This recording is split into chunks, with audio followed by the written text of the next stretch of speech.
Bonsoir à tous, chers amis. Nous allons explorer ce soir le personnage le plus connu de la Bible, le personnage le plus connu de l'histoire du peuple juif, le père du monothéisme qui s'appelle Abraham. Bravo, Abraham, père du monothéisme. Et surtout, ce qu'on va voir ensemble, chers amis, c'est une question qui nous fascine, une question qui est censée nous déranger. Pourquoi tant d'épreuves? Pourquoi il devait avoir tant d'épreuves? Quel était le but que Dieu lui a envoyé tellement d'épreuves? À quoi ça sert d'avoir des épreuves? Et comment se débarrasser parfois d'habitudes négatives? Comment parfois pouvoir surmonter les choses négatives qu'on peut rencontrer ou des habitudes négatives que quelqu'un a pu avoir? Ça, c'est ce qu'on va voir ensemble. Pourquoi on va voir ça ce soir? Parce qu'on a commencé cette semaine à vivre avec Abraham, qui est d'ailleurs pour l'instant toujours pas appelé Abraham. Pour l'instant, il est appelé Abraham, exactement. Après, il va être appelé Abraham. On verra ça, si Dieu veut, pourquoi et comment, dans la suite. Et pour l'instant, ce qu'on va voir ensemble, c'est le fait qu'on sait très bien qu'il a eu 10 épreuves. 10 épreuves qui étaient chacune plus dures que les autres. Et il a réussi à surmonter toutes les épreuves. C'est pour ça qu'on veut s'intéresser aujourd'hui à lui en essayant de comprendre quel est le but des épreuves. À quoi ça sert d'envoyer une épreuve à quelqu'un? Et pourquoi des fois des gens qui ont des difficultés dans la vie, qui se disent, c'est quoi, j'aurais préféré avoir les choses sans difficulté. Qu'est-ce que j'ai besoin d'avoir des difficultés si je peux avoir une vie beaucoup plus facile, sans aucune difficulté? Je te rappelle ce qu'on a vu la semaine dernière. C'est pour ça que j'ai dit, comme c'est quelque chose qu'on apprend tous les ans. Et tous les ans, on revoit toute la Torah, on vient de recommencer la Torah à nouveau. C'est important, une fois pour toutes, d'explorer son parcours, explorer ce qu'il a fait dans sa vie, explorer comment ça se fait que la Torah ne nous parle pas de ce qu'il a fait jusqu'à présent, jusqu'à l'ordre que Dieu lui dit, pars de ton pays, va-t'en de ton pays natal, vers la terre que je vais te montrer. On ne sait pas exactement d'où il vient. Bien sûr qu'on a beaucoup d'histoires sur Abraham, mais les histoires que nous avons sur Abraham, ce sont plutôt des histoires que le Midrash nous raconte. Ce ne sont pas des histoires que la Torah nous raconte. Et c'est ce qu'on va voir. Pourquoi la Torah nous cache son passé, voir quels sont les dilemmes qu'on peut parfois avoir dans la vie, et surtout comment y faire face. Comment y faire face et comment y surmonter. J'espère, si Dieu veut, un cours très enrichissant, puisque ce soir nous sommes aussi le 7 Rejvan. Le 7 Rejvan, tous les jours en Israël, on commence à demander la pluie. Alors, ce soir c'est le 7. Pas trop. Ah oui, ce soir. Ce soir c'est le 7, exactement. D'accord? Donc on va commencer d'abord avec le premier verset. On voit ici que la Torah nous dit Vayomer Hashem el Avraham. Dieu il a dit à Abraham, je ne sais pas si vous avez ce verset-là, Lech lecha me'artzecha, va-t'en de ta terre, mimolatecha, ton pays natal, ou me'artzech, vous ne l'avez pas dedans, je suis en oral, ou mibet avicha, la maison de tes parents, et la haaretz asher areka, vers la terre que je vais te montrer. On commence à nous parler d'abord de la vie, de sa descendance.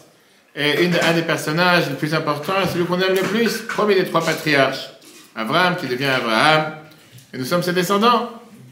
Maintenant, combien de patriarches nous avons, on le sait, Abraham, Yitzhak et Yaakov. Combien de matriarches, Sarah, Rivka, Rachel et Léa. Nous ne sommes pas seulement les enfants biologiques, mais c'est les pères de la nation.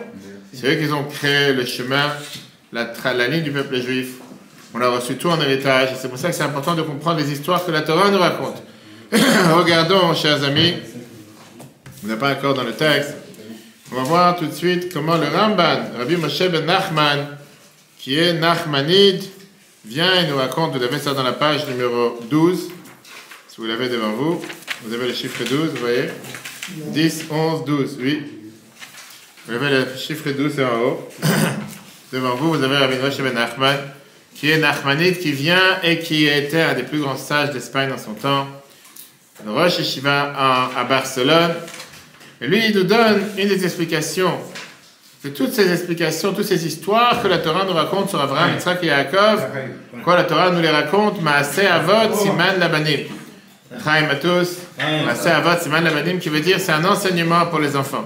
Et c'est pour ça que les versets te parlent en long et en large, comment ils ont creusé des puits, tous les autres cas. Tu peux te rapprocher ici, comment ils ont creusé des puits, comment ils ont avancé.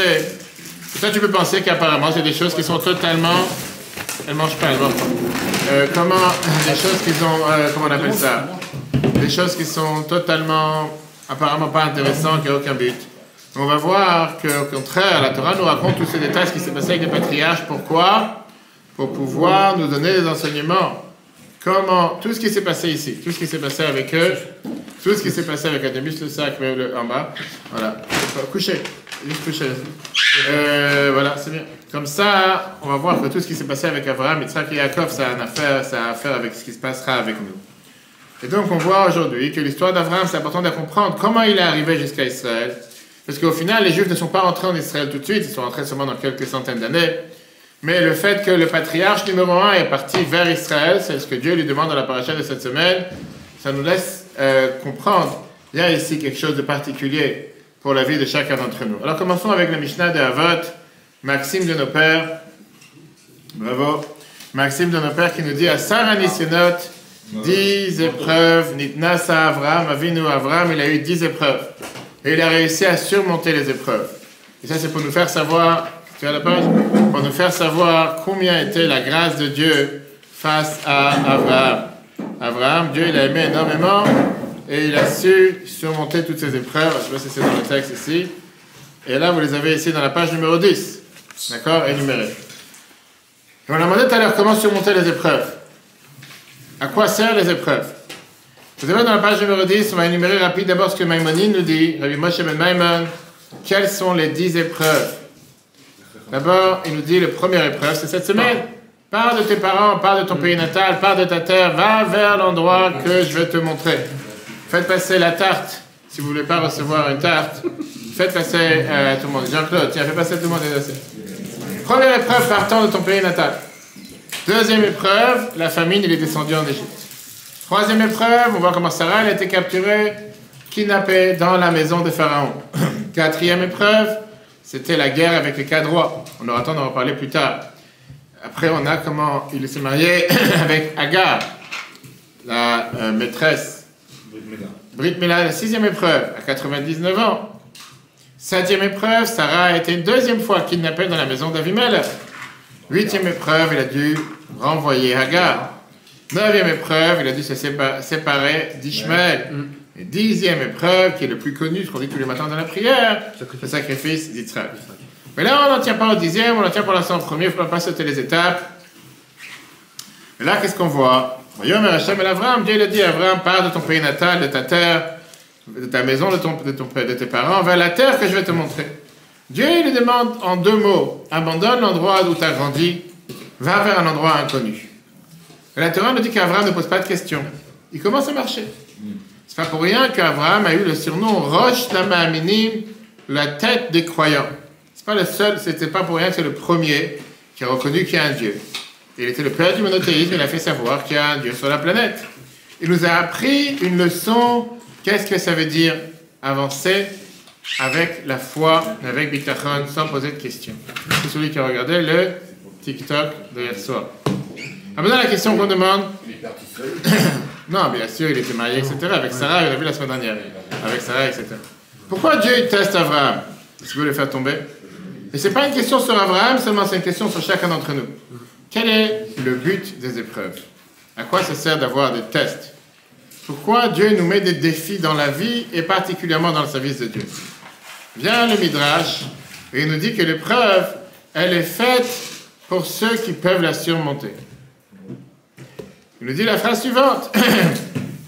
Qu'en règle générale, comment tu testes quelque chose? Tu testes quelque chose avec quelque chose qui marche. Quand tu veux tester une voiture pour savoir si elle peut supporter le choc, tu vas pas aller foncer dans de la paille. Tu vas foncer dans un mur en béton. Et là, tu veux savoir s'il y a, comment on appelle ça, le coussin, l'airbag qui va sauter, si ça va te tenir ou pas. Tu vas pas commencer à t'amuser. Donc, en général, une épreuve, c'est fait pareil. Dieu ne teste pas les Rechaïm, les mauvaises personnes, t'as dit le Midrash, mais les Tzadikim. C'est écrit dans le psaume 11, verset 5. Hachem, Tzadik, Yifran. Dieu, il teste les gens pieux. Mais non.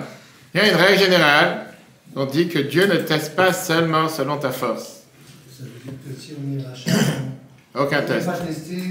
Si tu peux faire du 180 sur l'autoroute, aucun problème. Attends, on vient de commencer, attends une seconde. On vient de commencer une seconde. On n'a pas fini, donne-moi une seconde. On commence et tu déjà... J'entends la question, on verra si tu l'auras à la fin. Maintenant, Dieu te donne un test, pourquoi? Parce que Dieu te donne la possibilité et la force de la surmonter. Alors la question, elle est à l'inverse. Si c'est comme ça, quelle est la raison d'envoyer un test? Quelle est la raison d'envoyer une épreuve? Qui gagne de ça? Vient le Ramban Nachmanide, il t'explique en te disant, l'idée de l'épreuve, c'est quoi? puisque la personne est totalement autonome, s'il veut, il fait, s'il veut, il fait pas.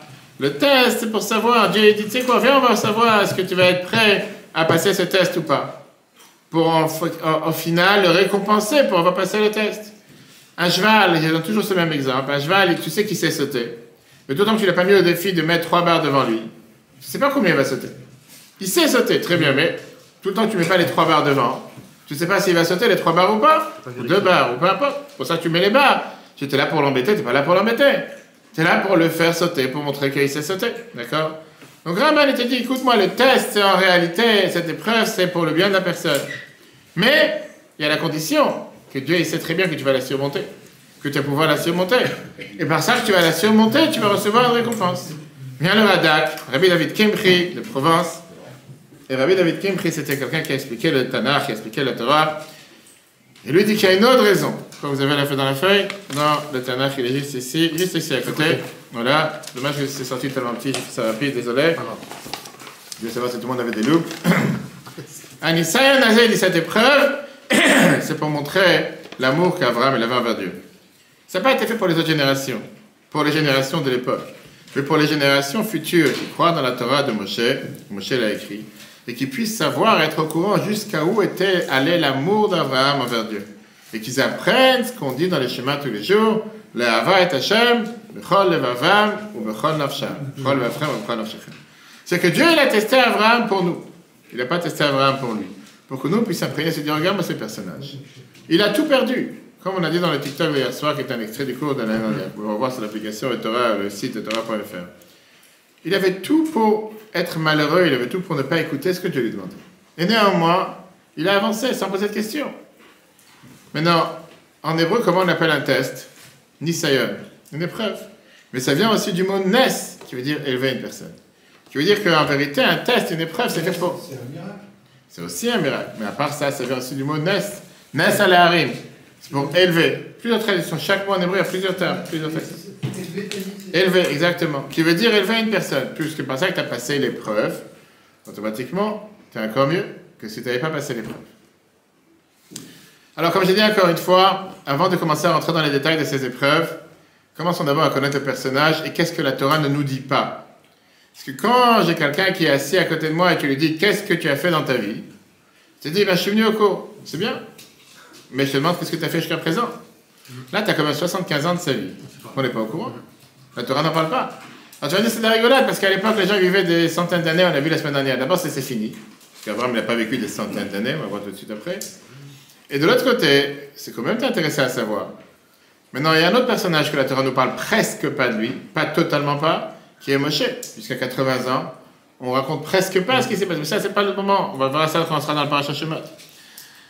Là, la Torah, elle te dit, Dieu, il parle à Abraham. Tu dis, prenons l'histoire que tu viens de rentrer, tu commences, tu n'as jamais appris la Torah avant. Et la Torah, elle te dit, il parle à Abraham, à un personnage qui s'appelle Abraham, qui tu es, d'où tu sors, où tu es né, rien. Et la Torah dit, abandonne ta terre, ton pays natal, et va vers l'inconnu. Il n'y a pas de Waze, il n'y a pas d'adresse. Va vers l'inconnu. Et grâce à ça, je te promets 3 choses. Les 3 prédictions, voilà, vous avez ici, bravo, page 12. Et il lui promet les 3 versets qu'on voit. Ve'esra le goy gadol, je te ferai en tant que grand peuple. Va'avarechecha, je vais te bénir. Va'gadash mecha, je vais agrandir ton nom. Ve'eye bracha, et tu seras béni. 3e verset.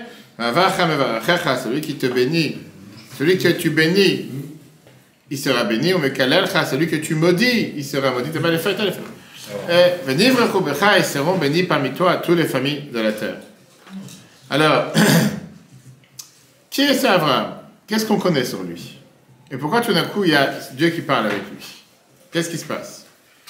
Maintenant, revenons un peu en arrière. Comme j'ai dit, quelqu'un qui n'est pas au courant de ce qu'on a vu jusqu'à présent. On peut dire que sur Abraham, jusqu'à présent, on ne connaît rien. À part toi, nous, on ne connaît rien. D'accord? C'est un membre de famille que la Torah te dit presque rien de ce qui se passe avec lui. Comme si, on va dire, ces endroits dans lesquels tu as les machines où les gens s'amusent à mettre 1 euro avec la main là qui descend, tu prends une boule, tu ne sais pas ce qui se passe, tu n'es pas au courant, les gens ils restent, ils sont énervés, ils claquent sur la machine, une deuxième fois, une troisième, ils ont perdu 10 euros, ils n'ont toujours rien reçu, après ils s'en vont, ça c'est le jeu, d'accord? Maintenant, on ne sait pas qui il est, Tout d'un coup, on se rappelle Avram, le fils de Terach, et tout d'un coup, il a cette mission. Ce que la Torah ne raconte pas, le Midrash nous raconte. Le Midrash, c'est le commentateur de la Torah, nous donne une explication. Et on dit qu'en vérité, il a une vie très longue et une vie très intéressante. On parle ici, comme la Torah va nous le dire, quelqu'un qui a déjà 75 ans, on peut dire qu'il a déjà vécu la moitié de sa vie presque. D'accord? Le Midrash, il vient et te dit, je vais fermer la porte du bureau là-bas. Il y a du bruit. Du bureau. Merci. La Torah, elle te dit qu'Abraham, c'est le père du monothéisme.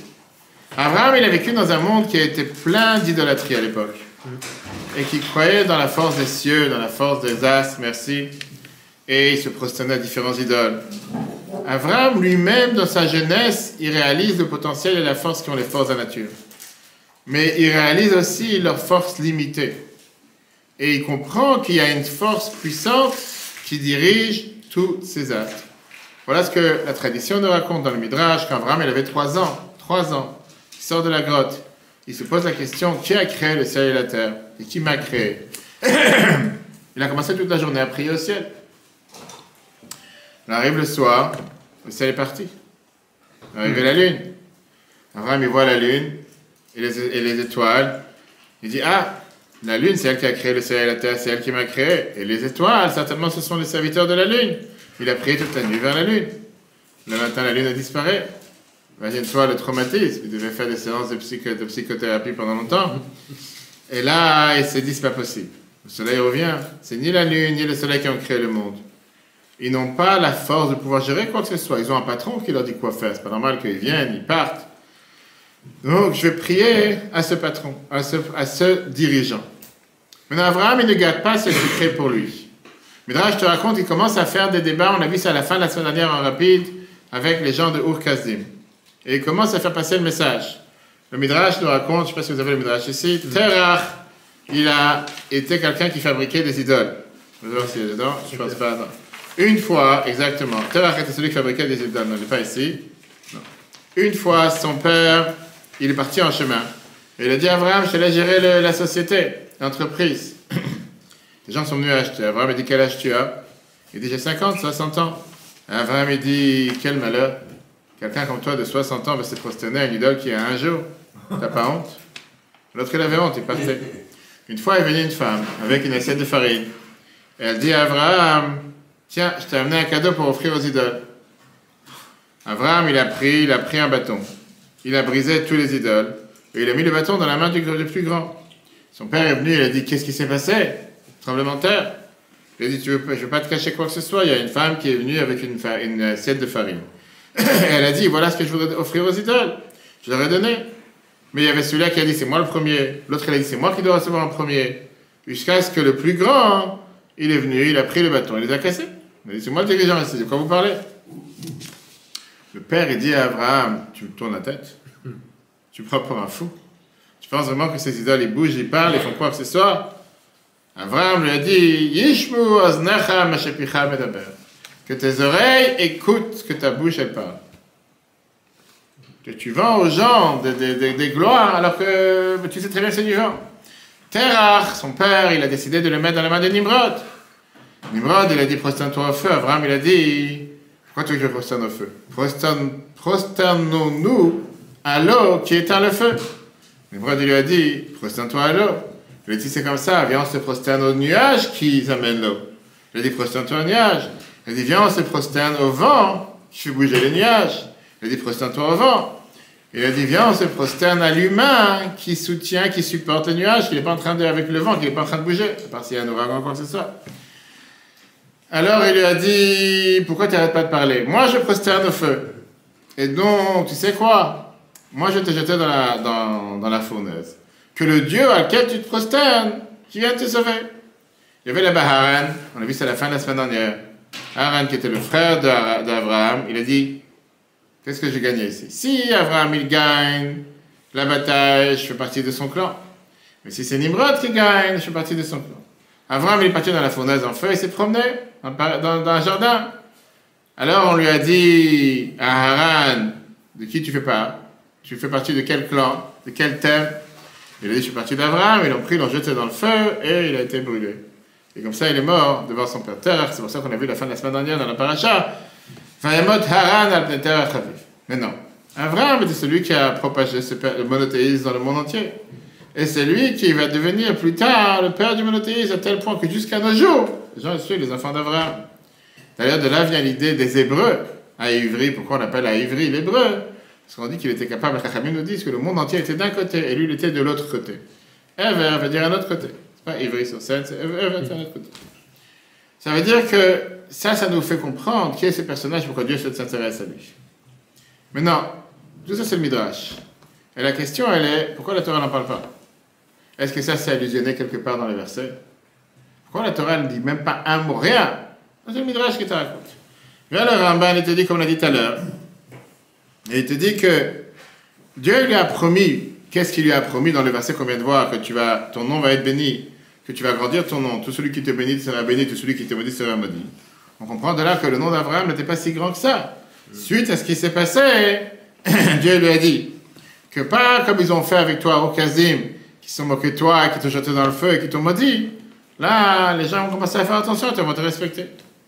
Pourquoi la Torah, elle se suffit avec des allusions, elle ne nous dit pas quelques mots, quelques versets, qu'on puisse être au courant qui est ce personnage? Il y a une merveilleuse explication qui est du Rabbi Yehuda Levi, le Maharal de Prague. Le Maharal de Prague est très connu, vécu jusqu'à l'année 1609, un des plus grands maîtres du peuple juif dans la dernière quelques centaines d'années. Il a la fameuse shul, la fameuse synagogue qui s'appelle le Altneu Shul, où il y avait le Golam qui l'a créé, etc. Et lui, il explique d'une manière très très simple. C'est qu'Abraham, ce n'était pas juste Abraham ici. C'était le peuple juif qui allait naître d'Abraham. Parce que Dieu lui a dit, le Goy Gadol, je vais te faire en tant que grand peuple. Et donc, Dieu lui a dit, le fait, ça c'est un choix général qui ne dépend pas de ses actions, on dit dans la faute. C'est un choix que ça dépend de la personne. Tu as ce qu'on appelle le libre arbitre. Et de là, on comprend pourquoi le verset n'a pas mentionné qui était Abraham avant que Dieu se dévoile à lui. Parce que sinon, on aurait dit, tu sais quoi, ben c'est normal. C'est normal qu'Abraham, c'est Abraham, parce qu'il était du côté de Dieu, Dieu était à côté proche de lui. Et c'est pour ça que Dieu lui a demandé, pars de ton pays, etc. Donc c'était plutôt un amour qui dépend de quelque chose. Et dès que la chose part, l'amour s'en va. Tu n'aurais pas voulu mentionner en te disant que c'est pas vrai. C'est lui qui a fait son propre choix, c'est lui qui est arrivé à la propre conclusion. Et donc ça, c'est ce qu'on a dit tout à l'heure. On ne parle pas ici d'un choix d'un personnage qui était déjà particulier. C'est l'histoire du peuple juif. L'histoire qui ne dépend pas d'un personnage comme Abraham. Et si je ne suis pas Abraham, je ne peux pas faire ce qu'il a fait Abraham. Mais au contraire, c'est quelque chose qui dépend de chacun d'entre nous de pouvoir le faire. Rabbi continue en nous disant que, en réalité, Abraham, il arrivait à ce qu'il arrivait de manière indépendante. C'est vrai que c'est la première fois dans la paracha cette semaine qu'on voit qu'il a mis en application l'ordre de Dieu, sans forcément le comprendre. Et la Torah le souligne pour te dire comment nous aussi on a le devoir de servir Dieu. Alors bien sûr, je connais les questions, mais on a dit, matin, Torah, Naaseh, Venishma, on va faire et on va comprendre. D'abord, on n'a pas encore reçu la Torah. Deuxièmement, on a dit aussi qu'on va faire, et après on va comprendre. Et là, c'est ce qu'il est en train de nous montrer. Pourquoi la Torah, elle habite dans les mots du Rabbi? Pourquoi la Torah, elle te dit, elle ne parle pas de la vie d'Abraham jusqu'à présent? Parce que la Torah, elle vient te dire que c'est comme ça qu'a été créé, fondé le peuple juif. Qui veut dire, jusqu'à ce paragraphe, Abraham était comme tout homme. Mais avec sa sagesse, il a réussi à comprendre qu'il y a un Dieu sur terre. Un lien avec Dieu qui était un lien limité, qui dépend de la connaissance et la reconnaissance humaine. Viens, Dieu, il lui dit, Lech lecha, abandonne tout ce que tu as jusqu'à maintenant. Fais pas à ta tête. Arrête de penser à ce que tu comprends, ce que tu comprends pas. Dieu, il a élevé quelqu'un de normal et il l'a transformé en ce père du peuple juif qu'on verra plus tard, qui soit lié avec Dieu de manière surnaturelle. D'ailleurs, on le verra dans quelques semaines avec la circoncision de son fils Yitzhak, qui n'était pas une circoncision comme avec Ishmaël, à 13 ans, basée sur la logique, mais une circoncision qui est surnaturelle. Alors, on peut poser une question très simple. Quel est le but? Qu'est-ce que Dieu cherche avec ça? Quel est le but de servir Dieu de manière surnaturelle sans comprendre les choses? C'est faire les choses bêtement. Pas ici à faire les choses bêtement. Il y a une valeur, est-ce qu'on va voir plus tard avec Abraham lui-même, comment il a agi avec les passants qui passaient dans sa tente, il leur demandait de prier et de remercier Dieu pour les langues et la moutarde qu'il leur donnait dans le désert. Il y a une valeur quand tu fais les mitzvot avec la seule kavanah de faire la volonté de Dieu. Ça, c'est un niveau d'attachement à Dieu qui n'est pas limité d'après la logique. Pas limité si j'ai compris. Parce que le jour où j'ai compris différemment, je fais différemment. Non, là, je ne fais pas les choses différemment. Je l'ai fait parce que c'est ce que Dieu m'a demandé de le faire. Et donc, je m'attache totalement avec Dieu. Bien sûr que quand tu comprends la mitzvah, tu dois faire aussi la mitzvah parce que Dieu l'a demandé. Mais il y a quand même ce fait que j'ai compris, ça me parle, c'est pour mon bien-être, pour ça je le fais. Là, Dieu voulait qu'il passe à quelque chose de dessus. Maintenant qu'on a compris ce point, maintenant on va commencer à déchiffrer les mots que Dieu lui dit. On va commencer à voir le voyage qu'il a fait. Comme j'ai dit tout à l'heure, il y a aussi quelque chose de bizarre parce que si on prend le premier verset qu'on a dit tout à l'heure, Vayomer Hashem el Avram, Dieu dit à Abraham, Lech lecha me'artzecha, pars de ta terre, mimolatecha ton pays natal, mibet avicha la maison de ton père, el haaretz asher areka, vers la terre que je vais te montrer. Maintenant, la question qui est la plus simple que tout le monde demande, si tu veux envoyer quelqu'un, je sais pas, à l'île Saint-Maurice, je sais pas où les gens vont en vacances, c'est pas où tu étais hier, comment tu donnes l'ordre? En règle générale, on dit, disons que tu ne veux pas dévoiler l'endroit exact, précis. Mais au moins, tu peux donner, je sais pas, la localisation, les indices, quelque chose. Au moins savoir où je vais aller, quelque chose. Quand tu demandes à qui que ce soit d'aller quelque part ou de prendre la route, première des choses qu'il doit savoir, quelle est la destination, ou bien quel chemin je dois prendre. Parce que savoir d'où je pars, qu'est-ce que j'en ai à faire? C'est pas important. Là, d'où il était, d'accord. Il a dit de ta terre. Haran, ça c'est où il était, etc. On a vu ça à la fin de la semaine dernière. C'est quelle ville aujourd'hui ça? Quel pays? Alors on va tout de suite apprendre le plan. On va voir le plan ici. Tu vois, tu as le petit plan? Oui, je vois les gens. Exactement. Tu as le plan Haran, c'est juste au-dessus, c'est dans la Turquie d'aujourd'hui. Passé par l'Irak, le Liban, jusqu'à ce qu'il arrive vers Israël. Vous voyez? On voit Haran. Après vous avez Tadmour qui est en Syrie. Damas. Après vous avez Shrem, Beth-El. Et là c'est déjà dans Israël. Vous avez le parcours? Vous voyez le parcours ou pas? Exactement. C'est tous ces pays qui sont aujourd'hui. Mésopotamie, jusqu'à ce qu'il arrive aujourd'hui. D'accord? C'était que quelques kilomètres de marche, c'était pas plus. Maintenant, quand tu demandes à quelqu'un de partir, la première des choses, tu donnes la destination, pas forcément d'où il sort. Mais là, le verset, il décrit en long et en large d'où il sort, de ta terre, ton pays natal, la maison de ton père, vers où tu dois aller, aucune idée. Pourquoi on doit avoir tellement de descriptions pour savoir d'où il sort? En quoi ça m'intéresse de savoir d'où il sort? Première explication, c'est le Ramban, Nachmanide. Nachmanide, il vient et te dit, ça vient nous accentuer sur cet ordre que Dieu lui a donné. Abandonner ce que tu sais vers l'inconnu. On voit dans Ramban de Tam, la raison, la askir de mentionner Artzecha Molatecha Betavicha. Parce que quelqu'un, par définition, a du mal de partir de l'endroit où il a ses proches, sa famille. À plus forte raison, la terre de son pays natal. À plus forte raison, la maison de son père. Dieu, il a dit, abandonne tout pour aimer Dieu. Premier test, on a vu tout à l'heure, un des premières épreuves. Ça veut dire, plus tu me détailles d'où il sort, plus tu me décris la difficulté du test. Du plus facile au plus dur. Comme ça explique le Rabbi Chaim Ben Attar du XVIIIe siècle, marocain après Jérusalem. Il t'explique qu'en réalité, c'était pour monter dans l'échelle. D'abord, quand il a dit, mais c'est de ta terre, tu n'as pas besoin de dire de ton pays natal. Parce que quand tu sors de ta terre, automatiquement, tu sors de ton pays natal. Mais il a dit que par rapport à se séparer de sa terre, c'est pas la même chose que de se séparer de son pays natal, du quartier, de l'endroit où il a vécu. Après, continue à renforcer encore plus la difficulté de la tâche, se séparer de la maison de son père. Et c'est pour ça, pour lui donner encore plus de récompense sur chaque détail. Comme on va voir plus tard, avec le sacrifice d'Yitzhak, qui n'était pas un sacrifice, le test, ton fils unique, que tu as aimé, Yitzhak. On verra après pourquoi la Torah décrit ça, tous ces détails, parce que Dieu veut les récompenser sur chaque détail. Une deuxième explication, c'est le Bartinora. Rabbi Ovadia, le Bartinora d'Italie, après à Jérusalem, le 15e et 16e siècle. Et lui, il t'explique pourquoi Abraham a eu l'ordre d'abandonner totalement sa terre. Pourquoi on a dit sa terre, son pays natal, la maison de ton père, etc.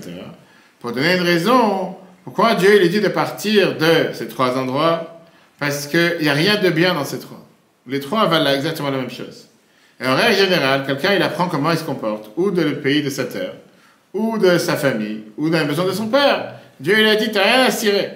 T'as rien à tirer. On dit, t'as rien à tirer. T'as rien à tirer de ces trois endroits. T'as rien à gagner de ces trois endroits. Et là, la question qu'on a demandé tout à l'heure dans la tête du cours, qui était, qu'est-ce que, dans la vie, qu'est-ce qu'on a besoin pour changer des mauvaises habitudes? Quelqu'un qui a grandi au bled, n'est-ce pas? Comment tu fais pour changer les habitudes que tu as grandi, je sais pas, avec des dealers tous les jours, avec des choufs, avec des barrettes, avec des savons? Comment tu fais pour changer d'habitude? C'est-à-dire que quand tu n'es pas entouré de bonnes personnes, tu ne peux pas changer d'habitude. C'est grave ce que tu as dit. Hein? Pourquoi ils sont en train de vers le bas? Il n'y a pas de bonnes personnes qui vivent dans ces endroits-là. Si, je pense, mais Mais elles se sont souvent entrées vers le bas. est-ce que tout le monde est d'accord avec elle? On peut la descendre tout de suite. On peut tout de suite dire qu'elle a totalement faux. Ah, on va pas lui faire du mal aujourd'hui. Changer d'environnement. Mais t'es aussi tordu? Tu n'as pas de même bêtise? Si les gens, d'abord, il faut. Pourquoi penser que le problème vient de l'autre? Non, pas forcément. C'est ce que tu dis. C'est de l'environnement. C'est-à-dire à cause de l'environnement, pour ça tu vas forcément être mauvais. Mais si ça ne me convient pas, moi je fais des. Et qu'est-ce que tu penses? Qu'en changeant d'environnement, tu vas aller dans un meilleur environnement, toi tu vas changer en tant que personne? Tu as des gens qui peuvent être dans un autre endroit et qui pas forcément vont être mieux. C'est plus difficile quand tu nais dans ces coins-là, c'est plus difficile de réussir que quand tu nais. Je ne parle pas de réussir, je parle de changer des mauvaises habitudes. Ouais, mais même de changer d'éducation et ainsi de suite. Ça veut dire que tu es en train de dire que tous ceux qui habitent dans ces endroits-là, c'est tous des mauvaises personnes? Non, pas du Alors. tout. Mais c'est Faut-il plus comprendre difficile. 90%. Mais tu vois bien que non, tu vois bien que tu as beaucoup. Vers le haut quand t'es qu'avec Mais des- tu vois bien des que gens tu as qui beaucoup voient de. qui traversent. Très bien, mais tu vois bien que tu as beaucoup de personnes qui vivent dans ces endroits-là et qui sont aussi avec des bonnes habitudes, des bons traits de caractère, politesse, etc. L'éducation, c'est pas le cas. Alors, je ne parle pas d'éducatif. Moi, je te dis qu'est-ce qu'on a besoin de faire pour changer des mauvaises habitudes. La question, c'était qu'est-ce qu'il faut faire pour changer des mauvaises habitudes. Faut-il commencer par savoir quelles sont les mauvaises habitudes? Ouais, il a dit qu'il faut en avoir envie, c'est pas mal. Qu'est-ce que tu dis? Faut-il comprendre quelles sont les mauvaises habitudes pour les changer? Boire du Jack Daniels matin, midi et soir. Qu'est-ce que tu veux que je te dise? Qu'est-ce que tu veux que je te dise? Moi j'ai Et si l'habitude lui a de dit faire ça, comme si. c'est parce qu'en changeant d'endroit, effectivement, tu changes ton nasal. es obligé de changer toi-même, du coup. Tu changes ton nasal. Parce que tu vas rencontrer d'autres personnes. Tu vas Alors, toujours- là, effectivement, la Torah, elle dit que tu dois d'abord te séparer de l'environnement négatif. Tu dois te détacher. Seulement après, tu pourras évoluer. Maintenant, la chassidoute, elle vient, elle te dit, c'est ce qu'on va rajouter, qu'elle appelle à chaque personne de remplir son potentiel, pas forcément que les choses négatives sont en dehors de toi. Parfois, les choses négatives sont à l'intérieur de toi, pas forcément à l'extérieur. Donc, tu as le devoir de t'élever par ça que parfois, tu as des choses qui te stoppent et qui t'arrêtent et qui te font rester au même endroit, qui te font stagner et qui viennent à cause de quoi? À cause des traits de caractère de où tu es né, à cause de l'éducation que tu as reçue et l'influence que tu as de l'entourage. Donc Dieu, quand il dit ces trois mots, c'est pas seulement géographiquement parlant, c'est par toi de ces endroits-là. Parle de ta terre, ça veut dire la nature. La nature que tu as été ancré, que tu as grandi avec. Pas parce que tu as grandi pendant 10-20 ans sans prier, que tu dis, j'ai grandi dans cet environnement, je ne peux pas commencer à prier un jour. Tu peux changer ta nature. Ça, c'est numéro 1. Mais voilà, tu as ton pays natal, ça c'est l'influence que les pays natals peuvent avoir sur toi, l'environnement par lequel tu as grandi. Encore une fois, c'est pas fatal. Tu as pu grandir dans un certain environnement, tu as le droit de changer cet environnement. Mais ta vie, c'est l'éducation et l'influence que tu as reçue dans la maison, chez tes parents. Et là, ça veut dire quoi vers la terre que je vais te montrer? Le but que Dieu t'a fixé dans l'eau. Tu veux dire la mission que Dieu t'a donnée dans l'eau. Tu veux pas dire j'ai pas grandi en tant que, j'ai pas été éduqué comme tel, pour ça je pourrais jamais changer. C'est faux. Tu as une mission sur terre. Aujourd'hui, tu es au courant de ta mission. Change. Qu'est-ce que Dieu lui a promis? On a vu après le deuxième et troisième verset. Dieu lui a dit, je te ferai en tant que grand peuple. Je vais te bénir et ton nom va grandir. Tu vois, c'était les trois versets qu'on a vus. Maintenant, pourquoi ces promesses sont importantes pour Abraham? Rabbi Yosef Bechorchor, qui a vécu à Orléans en France, 21e siècle. Lui, il te dit que cette promesse, c'était pas pour dire je vais maintenant arriver dans un endroit que personne ne me connaît, comment je vais m'en sortir? Et si quelqu'un va vouloir me faire du mal, comment je vais pouvoir faire face? Si quelqu'un va vouloir me faire du bien, comment je vais le payer? Parce que quelqu'un qui a des proches, tout le monde l'aime, tout le monde l'honore, etc. Dieu lui t'inquiète, moi je serai là pour toi. Pour le bien comme pour le mal. Le 4e et 5e verset, voilà juste après, sur la page d'après. On voit la suite du voyage. Vayelech Avraham, vous avez qu'Hachem Diber Elav Hachem. La page? Là, oui, Non, il y a la page 14, 14, la page 14, merci. Tu l'as la page 14, j'ai deux feuilles à chacun. Alors suivez ensemble. C'est pour ça qu'il t'a pris une feuille tout à l'heure. Fais exprès. Ah bah c'est pas ça que tu cherches, j'avais demandé tout à l'heure. Je dis à tout le monde pas, chacun, regarde. En tout cas, Avraham, il a dit, il est parti comme Dieu lui a demandé. Et il est parti avec lui Lot, et Avraham, il avait 75 ans. La Torah continue, 5e verset. Avraham, il a pris Sarai, sa femme, et Lot, le fils de son frère, et toute la richesse qu'ils ont eue, et tous les âmes qu'ils ont fait à Haran. Alors, tu vois de quoi on parle, tous les convertis. Et ils sont partis vers Canaan. Le verset te dit qu'ils ont pris au total 3 choses avec eux. Si on déchiffre. D'abord, il a pris son neveu orphelin. On a vu la mort de son père tout à l'heure, Haran, dans la fournaise. Il a pris toute sa richesse et il a pris les âmes qu'ils ont fait. Ça montre que pas seulement ils ont pris le minimum syndical pour voyager, en pensant que le reste, on va venir le chercher un jour, ou bien on va le mettre dans un conteneur, un dépôt, etc. Pas comme quelqu'un qui a dit je vais aller pour essayer, ça marche, tant mieux, ça marche pas, je reviens. Mais il a dit j'ai pris tout avec moi. Je suis convaincu que ce que Dieu m'a demandé, ça va marcher. Et un nefesh qui sont ces âmes qu'il a pris avec lui. Il y a deux explications. Rashi te donne une explication, c'était d'abord les serviteurs, les servantes qui étaient avec lui. La deuxième explication, on parle des gens qu'il a réussi à faire passer le message du monothéisme. D'abord, après Rashi te dit, c'est tous ces hommes qu'il a fait rentrer sous les ailes de Dieu. Abraham convertissait les hommes, Sarah convertissait les femmes, et la Torah considère comme si c'est eux qui les ont eus comme enfants. À la fin, on voit que finalement, ils sont arrivés à Canaan. Maintenant, la question qu'on a demandée, elle n'a pas été répondue. Comment ils ont su où aller? Parce que Dieu ne leur a pas dit où aller. Dieu n'a aucunement dit quand est-ce qu'il fallait partir, où il devait aller. Le tour, Rabbi Yaakov ben Arosh, le fils du Rosh du XIIIe siècle, missionnaire à l'Afrique, il vient et te dit qu'Abraham, c'est vrai qu'il ne savait pas où aller, et il est parti d'endroit à endroit, jusqu'à ce qu'il est arrivé en Israël, la terre d'Israël, et on va voir comment il a défini que c'était la terre que Dieu lui a demandé, et c'est là qu'il s'est arrêté. Il marchait de pays à pays. On a vu tout à l'heure tout le voyage qu'il a fait. Jusqu'à ce que quand il est arrivé en Israël, là Dieu lui a dit, ça c'est l'endroit. Le Midrash nous dit comment il a découvert que ça c'était l'endroit. Écoutez bien. Quand Abraham il était parti à Aram Naharaim, Aram Nachor, les autres endroits qui étaient sur la route, il a vu les gens en train de manger, boire, faire la fête. Il a dit, allez-va, et je prie Dieu que je ne sois jamais part de ses citoyens. On va juste à boire, manger et dormir. Il est arrivé à la porte de Tsour.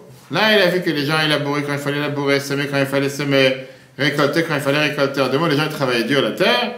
Il a dit, je prie Dieu que ça soit la terre que moi je dois habiter. Dieu lui a dit, les aracha eten et à ta descendance, je donnais cette terre. C'est ce qu'on voit depuis le début des temps, que Dieu il a promis à Abraham de donner la terre d'Israël à ses enfants. Combien de temps ça a duré tout le voyage? Tout de suite? Non. Qu'est-ce qu'on voit ici? Pourquoi la terre de Canaan n'a plu aux yeux d'Abraham? Parce qu'il a vu que les gens se bagarraient pour travailler, ils se fatiguaient pour travailler. C'est pas juste des gens qui allaient en boîte de jour ou de nuit, ou je sais pas, qu'ils allaient faire la fête et qui se fatiguaient pas. Ça, c'est la terre que Dieu lui a prévue. Alors, la question qu'on peut demander, qui est la suite de la première question. Quelle est l'importance de travailler? Pourquoi il faut se fatiguer pour travailler? Qu'est-ce qu'il y avait de mal avec les gens qui buvaient et qui faisaient la fête toute la journée? Nus, sous. On a vu ça la semaine dernière avec un personnage. Qu'est-ce qu'il y avait de mal? Hein? À force de boire, il peut y en avoir. T'inquiète. Ceux qui boivent, ils vont toujours trouver un moyen comment trouver. Ils vont toujours trouver un moyen comment recevoir. Deux choses. Les Chachamim disent l'importance du travail, parce que c'est une manière de réparer le monde, de changer le monde. Et la deuxième raison, c'est parce que grâce à ça, la personne ne va pas arriver à voler. C'est pour ça que les Chachamim disent que quelqu'un qui ne travaille pas, mais qui joue aux cartes, n'a pas le droit d'être témoin. D'être témoin, de témoigner. Pourquoi? La Chachamim te dit que quelqu'un qui joue au casino, des choses pareilles, que ça c'est son gain, ça c'est son travail, il n'a pas le droit de témoigner. Pourquoi? Parce qu'il n'est pas là en train de construire dans le monde. Il n'est pas en train de réparer le monde. Et la Gemara, elle te dit plus que ça. De celui qui n'enseigne pas à son enfant un travail, c'est comme s'il a enseigné d'être un bandit. Et là, il t'explique, puisqu'il n'a pas de travail, il ne va pas avoir comment vivre. Automatiquement, il va aller cambrioler les gens sur la route. À l'époque, c'était comme ça, la manière de sauver. Il n'y a pas 36 solutions. Le verset continue son voyage de notre cher Abraham. Verset 6, il arrive dans la terre jusqu'à l'endroit de Shrem. On était dans les nouvelles la semaine dernière avec les soldats qui se sont battus contre les terroristes. À Shrem, même si certains ils appellent ça Nablus. Elon Moré va à Canaan et Asbaharetz. À l'époque, c'était conquérir la terre de la main des Canaanim. Qui était Canaan? D'où vient Canaan? Canaan, c'était le fils de Ham, qui se sont accaparés cette terre qui était dans les mains des enfants de Shem. Il veut dire les antisémites à l'époque. Ça existait. C'est ce qu'on vient de voir. Sem, Shem, c'est de là vient que le mot sémite. Pourquoi antisémite? D'où vient le mot antisémite? Shem, c'était les anti-Shem. Antisémites, d'accord. Hier, Dieu s'est montré à Abraham et lui a dit à ta descendance, je donne la terre. Et il a construit là-bas un hôtel pour amener un sacrifice à Dieu. Et Kham, c'est l'Afrique. Oui. Le père des Africains. Le Raïm t'explique qu'est-ce que ça veut dire que Dieu s'est montré à lui. Que d'un côté, c'est pour nous montrer l'amour qu'Abraham avait envers Dieu. Dieu s'est montré à lui, il a montré clairement quoi faire. Et il a construit cet hôtel à Dieu qui s'est montré à lui. C'était la joie qu'il a eue de pouvoir avoir rempli la mission que Dieu lui a donnée. Et ça, c'est une des exemples, une des leçons pour chacun d'entre nous. Qu'au final, la Torah, elle te dit, par ça qu'on va enseigner à nos enfants, comme Dieu dit à Abraham, d'aller dans le bon chemin, d'aller dans le droit chemin. Ça va continuer le verset 8 au verset 9. Il est parti de la montagne vers Beth-El. Là-bas, il a planté sa tente. Il a construit encore un hôtel. Il a appelé le nom de Dieu. Il a voyagé. Alors, Venasso à Negba. Il a voyagé dans tous les sens. Abraham continue dans son voyage. De Shrem, il va vers Beth-El. Et chaque endroit, il proclame et il fait savoir le nom de Dieu. Il avance vers le sud. Et là, on commence à voir comment il proclame et comment il fait savoir qu'il y a la foi, avoir la foi en Dieu. Mais comme on l'a dit tout à l'heure, ces voyages d'Abraham ne sont pas des voyages banals. Nachmanide nous dit que ça va nous apprendre de manière allusionnée que les deux endroits, ces enfants vont conquérir en rentrant en Israël. Première fois qu'on la Torah nous raconte, Yaakov et ses enfants, ils vont d'abord conquérir la ville de Shrem, et après le peuple juif en entier, quand il va rentrer avec Yeshua, il va rentrer par Haï, qui est le deuxième endroit qu'Abraham a mis les pieds là-bas. Et donc, qu'est-ce qu'on vient de voir dans tout ce déroulement du voyage d'Abraham? Que la Torah te raconte une histoire, tu penses que c'est banal. Mais en vérité, c'est en train de mettre les bases pour les fondations du peuple juif, comme les Chachamim nous disent. Maaseh Avot, Siman Lamanim, les actions des patriarches, c'est un enseignement pour les enfants. Si on récapitule ce qu'on vient de voir jusqu'à présent, pour tous ceux qui sont réveillés. Vas-y. Tu rigoles, vas-y. Qui veut faire un résumé? On va demander Chai, on va lui faire plaisir. C'est une de femme. La Torah te dit d'abord les épreuves. La Torah te dit qu'Abraham il a eu 10 épreuves. Première épreuve, c'est l'épreuve de la paracha de cette semaine, Lech Lecha. Premier des 10 épreuves. Quel était le but des épreuves? Pour donner une énorme récompense. Et surtout, la deuxième raison qu'on a vue, pourquoi on a des épreuves, pour pouvoir être imprégné de la foi d'Abraham et du bitachon d'Abraham. Apparemment, un personnage totalement inconnu jusqu'à présent, qui s'appelle Abraham, reçoit un ordre de Dieu d'abandonner sa terre, d'abandonner la terre que Dieu la terre de son pays natal, la terre de sa maison de son père, la terre de son environnement, vers la terre que je vais te montrer. Il s'avère qu'on parle de quelqu'un qui déjà, jusqu'à présent, était en contact avec Dieu, puisqu'il a découvert, et il a fait découvrir au monde qui est Dieu sur terre. Dans quel monde il vivait? Il vivait dans un monde totalement idolâtre. On ne parle pas maintenant de christianisme, c'était vraiment l'idolâtrie pure.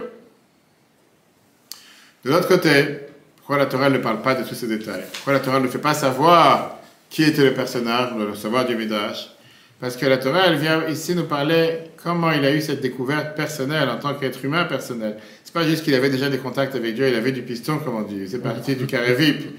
Comme il était toujours au club, comment on appelle ça, dans le club, comment on appelle ça dans la France, la première, je sais pas quoi, la première classe, plus que classe business, c'est la première, c'est déjà avec le tapis rouge et tout ce que tu veux. Il était tellement proche de Dieu, ben c'est normal qu'il est arrivé à ce qu'il est arrivé. Non, il n'y a rien de normal. Il a découvert de lui-même. Donc la Torah ne préfère pas le raconter parce que si la Torah t'aurait raconté toutes ces histoires, tu te dis, bah oui, c'est normal qu'il est arrivé à faire ce qu'il a fait. Non, il a décidé de lui-même. Et donc la Torah, elle veut te dire qu'en réalité, ça a un impact pour la vie de chacun d'entre nous dans le futur. Pourquoi la Torah, elle te raconte d'où il est sorti? On a demandé la question, pourquoi elle a besoin de savoir tous ces détails, d'où il est sorti, d'où il vient, et avec tous ces détails de ta terre, ton pays natal, la maison de ton père, pour nous montrer comment l'épreuve, c'était une épreuve qui était tellement difficile. Comment se détacher de ses mauvaises habitudes, comment se détacher de son environnement mauvais. Dieu il a voulu nous montrer que la première des choses, Dieu a abandonné son passé, mais pas juste géographiquement parlant. Dans le voyage, il prend avec lui Lot, sa richesse, et tous les âmes qu'il a convertis, à travers lesquelles il a fait dévoiler sur terre. Et il a enseigné grâce à ça à l'humanité tout entière qu'il y a Dieu sur terre. Une fois qu'il est arrivé à son voyage, une fois qu'il est arrivé vers la terre de Canaan, Dieu lui a promis, sache que c'est cette terre que tes enfants ils vont hériter. Quel enseignement on apprend de tout ça? Chacun d'entre nous, on vient, ce qu'on appelle avec un jardin caché ou non caché. On vient avec certaines habitudes. La Bible en parle régulièrement dans le livre. La Bible en parle par rapport au couple. Que chaque partenaire vient avec un paquet de 20, 25 ans d'antécédents. C'est ça, paquet cadeau. Qui est que ce paquet... que ce paquet, tu ne pourras pas l'effacer. Que ça, tu ne pourras pas l'effacer. C'est un paquet qui existe. Maintenant, tu ne peux pas venir et dire, puisque je n'ai pas grandi dans une famille religieuse, puisque je n'ai pas grandi dans tel environnement, puisque je n'ai pas appris à la yeshiva, puisque je n'ai pas fait 20 000 et une choses dans ma vie. Pour ça, aujourd'hui, je suis fataliste et les choses vont être telles qu'elles sont. Viens, la Torah te dit c'est faux. Regarde Abraham. Il vient de nulle part. Pas seulement qu'il vient de nulle part. Je pense que tous ceux qui sont ici assis à table, il n'y en a pas un qui est un père idolâtre. Il n'y en a pas un qui est son père, c'est le plus grand vendeur d'idoles du quartier. Pas seulement vendeur idole du quartier, vendeur idole de la région. Imagine-toi un instant. C'est pas un enfant de 5 ans, c'est un adulte. Il a risqué sa vie. Au nom de quoi? Pour quel but? Viens, la Torah te raconte ces histoires pour te dire combien on doit savoir, combien apprécier. Qu'est-ce qu'Abraham il a fait pour chacun d'entre nous? Pourquoi pour chacun d'entre nous? Pour que chacun d'entre nous puisse se dire, viens pas dire, oui, Abraham était spécial, moi je suis pas Abraham. Non, je te garantis qu'entre toi et Abraham, tu es mieux qu'Abraham. Parce qu'il fallait avoir ce courage de se battre entre l'humanité tout entière. On a dit tout à l'heure pourquoi la Torah l'appelle Abraham l'hébreu. Parce qu'il était d'un côté, le monde entier était de l'autre côté. À tel point qu'il n'y avait personne d'autre qui avait cette vision et qui pouvait découvrir qu'il y avait un Dieu sur terre et enseigner aux autres la vérité. Déjà, aujourd'hui, tu n'arrives pas à te battre contre la société quand il y a deux personnes qui disent quelque chose contre toi. Quand tu as une personne qui te regarde avec une grimace ou qui te fait une tête, tu dis, bon, laisse tomber, je ne vais pas le faire. Il ne faut pas avoir honte des autres. Quelqu'un me disait ça cette semaine. Où c'était? Quelqu'un disait, mais qu'est-ce que les gens vont dire? Je disais que justement, si tu penses un instant que tu dois à chaque fois t'inquiéter par rapport à ce que les gens vont dire, tu ne fais plus rien. Je pense que dans la vie, tu ne dois pas commencer à t'inquiéter de ce que les gens vont dire. Imagine-toi Abraham. Il fait tout ce discours et il dit à quelqu'un, alors à qui t'as prié ce matin? Alors je dis, j'ai prié au soleil. Il dit, à qui t'as prié? J'ai prié à la lune. Il commence à expliquer, mais le soleil il est parti, la lune est partie. Il s'est battu avec tout le monde. Il n'y avait pas une personne qui pensait comme lui. Et néanmoins, il a réussi à surmonter toutes ces difficultés. Bien, la Torah te dit, si tu veux savoir c'est qui ces personnages, pourquoi la Torah te raconte tous ces personnages? Pour te dire comment Dieu il attend de chacun d'entre nous. Pas de partir du quartier, comme tu as dit tout à l'heure, bêtement, méchamment, en dégradant tous ceux qui sont rendus dans le quartier. Tu as raison dans l'idée que oui, peut-être, mais pas que ça. Oui et non, oui et non, oui et non. C'est faux de penser que le problème il est toujours chez l'autre. La Torah veut t'enseigner ici que ce n'est pas seulement l'idée de partir de la terre matérielle, parce que quelqu'un qui est mauvais, il sera mauvais dans un autre endroit. Quelqu'un qui est mauvais, même s'il va dans un endroit que tout est propre, il continuera à jeter de la paix par terre. Il peut se bonifier aussi. Il peut, mais pourquoi il va se bonifier? Pourquoi? Parce qu'il va travailler sur soi-même. Donc ce travail sur soi-même, il peut le faire aussi quand il est où il est. Il y avait la fameuse histoire avec un chassid de Tzemar Tzedek qui a voulu une fois aller en Israël. Et alors lui a dit, qu'est-ce que tu cherches en Israël? Il avait dit, Mardo Eretz Israël, fais ici Israël. Donc, tu cherches ta spiritualité, tu cherches à rapprocher de Dieu. Tu peux te rapprocher de Dieu ici aussi si tu as envie. Pas d'excuse. Quand je serai là-bas, quand je serai en vacances, je vais commencer le régime. C'est les gens ils disent. Demain, après les fêtes, je vais commencer le régime. Je ne connais pas les gens. Ça demande d'efforts. Lundi. Ben justement, c'est pour ça que la Torah te dit que ça demande plus d'efforts, parce que Dieu voulait donner plus de récompenses. Dieu il dit, pars de ta terre, c'est-à-dire pars de tes habitudes. Tu ne veux pas dire, j'ai une telle habitude, j'ai grandi avec telle habitude, je ne peux pas changer ma nature. Mais la Torah te dit c'est faux, tu peux oui changer ta nature. Pas tu peux, tu dois changer ta nature. Bien sûr que quand tu es entouré que de gens noirs, tu n'as pas la lumière, tu ne vois pas c'est quoi la lumière. Tu as le devoir de connaître d'abord c'est quoi la lumière. Mais tu ne veux pas dire, puisque tout le monde autour, comme Abraham, c'était vraiment tout le monde. Ce n'était pas juste une phrase. Le monde entier était contre lui. Son propre père était contre lui. Sa propre famille, il n'avait personne sur qui s'appuyer. Et pourquoi la Torah te raconte ces histoires? Pour te dire combien chacun d'entre nous doit se dire. Comme je te dis, personne ici présent et personne qu'on connaît passe ce qu'il a passé à Abraham. Tu as des fois un collègue au travail qui va faire un sourire ou une grimace. Tu as des fois un membre de famille qui va dire quoi, tu es devenu religieux. C'est pas... Là, tu as le monde entier qui se moque de lui, qui risque sa vie. Et néanmoins, il a réussi. La Torah te dit ça, c'est l'enseignement pour chacun d'entre nous. On se demande de sortir de son pays natal, de sa terre, de la maison de son père, c'est pas tellement géographiquement parlant, c'est surtout dans la manière d'agir, tes traits de caractère, tes habitudes, ta nature. Change ta nature, change tes traits de caractère, change la manière dans laquelle tu as pu faire les choses jusqu'à présent.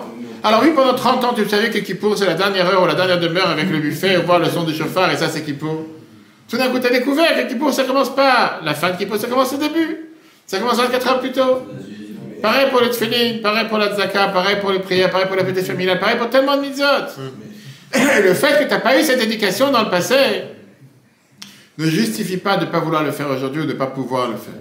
Alors, bien sûr qu'il faut apprendre, bien sûr qu'il faut découvrir. Mais regarde Abraham. Il n'avait aucune éducation dans le passé et il a décrit lui-même, il a découvert lui-même. Si c'était à 3 ans, si c'était à 40, 48, peu importe les différents avis. Mais c'est grâce à lui qu'on est là aujourd'hui. Ça, c'est ce que la Torah veut nous enseigner dans la paracha de cette semaine. Le contexte doit être incitatif à l'influence. 100%. Parce que moi, si je suis à un endroit, il y a plein de gens qui sont mal intentionnés. Donc je vis de ça, je suis influencé, donc lui il jette, alors moi je jette aussi. C'est faux, c'est faux. Si je m'écarte. Encore une fois, c'est plus difficile, oui, mais dire que parce que les autres jettent, je dois jeter, je suis pas d'accord. Non, je suis d'accord aussi, mais alors, ça veut dire c'est pas une raison de jeter. Très bien, c'est ce que je dis. Tu veux pas dire je jette parce que tout le monde jette. Alors, tout le monde te jette par la fenêtre, tu jeter par la fenêtre. C'est ce que tout le monde jette par la fenêtre. Non, tu veux pas dire, c'est pareil. Voilà, chers amis, le cours sera en replay sur etora.fr. ainsi que l'application eTorah. Très bonne journée à tous, qu'on n'entende que des bonnes nouvelles. Amen. Dieu veut à la semaine prochaine. Amen.